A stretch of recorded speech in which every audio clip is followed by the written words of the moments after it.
చలో ఇక బ్రేక్ అయితే అయిపోయింది కదా, ఇప్పుడు రాజకీయ ముచ్చట్లేందో చూసొద్దాం పాండ్రి.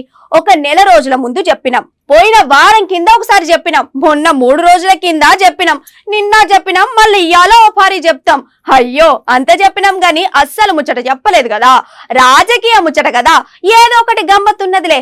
రోజులు దగ్గర పడతాన్నాయే, లీడర్ల ఆలోచనలు మారుతున్నాయి.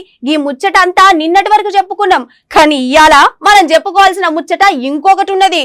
ఓ పబ్లిక్, ఇది రాజకీయ ముచ్చట, గట్లనే మన గోస కూడా. జర ఓ పారికి ముచ్చట చెవులేసుకోండి కదా. హగో ఇవాళ మనం చెప్పుకునేది రాజకీయ ముచ్చటనే, కానీ ఇక్కడ అసలు ముచ్చట ఏంటంటే ఒక నెల రోజుల సంది అడ్డమైన కాలం చేయబట్టి రోజులు మంచి లెక్క అకాల వర్షాలు పడితే ఎవరు ఏ తిరిగి తిప్పలు పడుతున్నారో తెలియదు, కానీ మన దగ్గర రైతన్నలు మాత్రం మస్తు తిప్పలు పడుతున్నారు. పోండ్రి రాత్రి అనక పగలనక కష్టపడి చెమటొచ్చి పంట పండిస్తే తీరా పంట చేయికి వచ్చినాక మన దగ్గర పడ్డ వానలకు ఒడ్లు తడిస్తే ఇక రైతులు మస్తు బాధపడుతున్నారు. అయ్యో ఇక మన మమ్మల్ని మీరే ఆదుకోవాలని గట్లనే జరగా ఒడ్లు ఎట్లనైనా సర్కరే కొనాలి రైతులు వాళ్ళ గోస చెప్పుకుంటే కనీసం రైతులను మందలిచ్చినో లేకపోయా మన అధికారులు.